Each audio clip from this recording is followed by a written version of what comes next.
வணக்கம் தமிழ் சொந்தங்களே, விவசாயம் சார்ந்த தகவல்களை நீங்கள் தொடர்ந்து தெரிந்து கொள்ள மறக்காமல் நம்ம தமிழ் வேளாண்மை சேனலை சப்ஸ்கிரைப் பண்ணிக்கோங்க. இன்றைக்கி நம்ம என்ன பார்க்க போகிறோம்னா, ஜப்பானிய காடைகளில் இருக்கக்கூடிய நிறையா வகையான சிறப்புகளை பற்றி பார்க்க போகிறோம். அதே போல் இதிலிருந்து தரம் உயர்த்தி உருவாக்கப்பட்ட வீரிய ரக காடை இனங்களை பற்றியும் பார்க்க போகிறோங்க.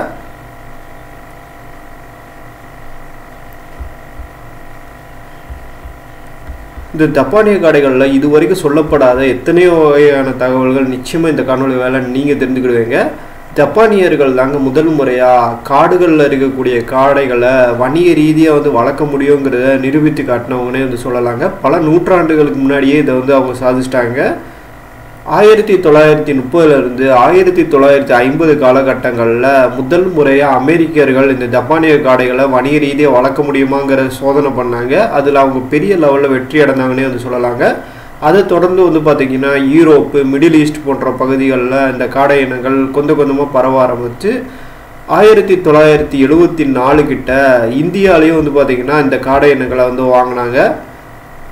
1984 கிட்ட தமிழகத்திலையும் இந்த காடை இனங்கள் பரவ ஆரம்பிச்சுங்க. அதுக்கப்புறம் பார்த்திங்கன்னா இந்த காடை இனங்களையோ தமிழர் பிரிக்க முடியாத அளவுக்கு பார்த்திங்கன்னா சேர்ந்தே இருக்கணும்னு சொல்லலாம். ஏன்னா இப்போ பார்த்திங்கன்னா காடை உற்பத்தியில் முதன்மையான இடத்துல தமிழகம் இருக்குங்க.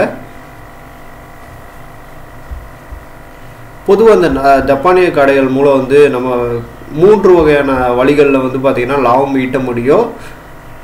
முதல் வழி பார்த்திங்கன்னா ஒரு 7 to 8 வாரங்கள்லேயே இறைச்சிக்காக விற்பனை செஞ்சு அவங்களால லாபம் ஈட்ட முடியுங்க. அதுக்கப்புறம் பார்த்திங்கன்னா ஒரு 8 ஒரு 9 வாரங்கள்லேயே பார்த்திங்கன்னா முட்டையிட ஆரம்பிக்கும். அதுக்கப்புறம் தொடர்ந்து ஒரு 50 வாரங்கள் வரைக்கும் முட்டையிடுவாங்க. அந்த காலகட்டங்களில் கூட முட்டைகளை மட்டும் விற்பனை செஞ்சு உங்களால் லாபம் ஈட்ட முடியும்.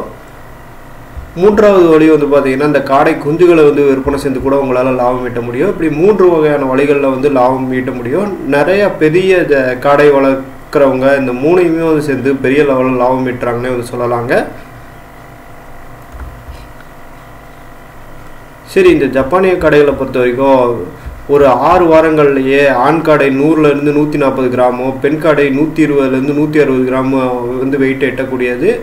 ஏற்கனவே சொன்ன மாதிரி ஒரு 8 to 9 வாரங்கள்லேயே பார்த்திங்கன்னா முட்டையிட ஆரம்பிக்கும். அதுக்கப்புறம் தொடர்ந்து பார்த்திங்கன்னா 150 to 200 முட்டைகள் வரைக்கும் இடக்கூடிய தன்மை கொண்டது.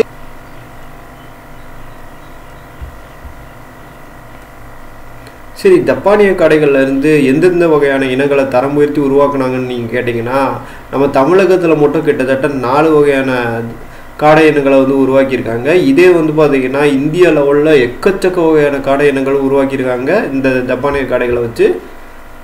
சரி, தமிழகத்தில் உருவாக்கின காடை இனங்களை பற்றி பார்ப்போம். நாமக்கல் காடை 1, அடுத்ததாக 2வதாக இருக்குது நாமக்கல் தங்க காடை. இந்த நாமக்கல் தங்க காடைங்கிறது ரொம்ப ஃபேமஸுங்க. முட்டைக்காகவே பேர் போன ஒரு காடை இனங்கள் தான் இந்த நாமக்கல் தங்க காடை தாங்க. அடுத்ததாக நந்தனம் காடை 1 மற்றும் நந்தனம் காடை 3ங்க. இந்த காணொலி வாயிலாக இந்த ஜப்பானிய காடைகளை பற்றியோ அதுக்கு பின்னாடி இருக்கக்கூடிய நிறையா வகையான சிறப்புகளை பற்றி நீங்கள் தெரிஞ்சிருப்பீங்க நான் நம்புகிறேன். இது போன்ற தகவல்கள் நீங்கள் தொடர்ந்து தெரிஞ்சுக்கிறேன். நம்ம தமிழ் வேளாண்மை சேனலை சப்ஸ்கிரைப் பண்ணிக்கோங்க. நிறையா வித்தியாசமான தகவல்கள் நீங்கள் தெரிஞ்சிருந்தீங்கன்னு நம்பினீங்கன்னா மறக்காமல் நம்ம தமிழ் வேளாண்மை சேனலை சப்ஸ்கிரைப் பண்ணிவிட்டு இந்த வீடியோவுக்கு லைக் போடுங்க. நன்றி.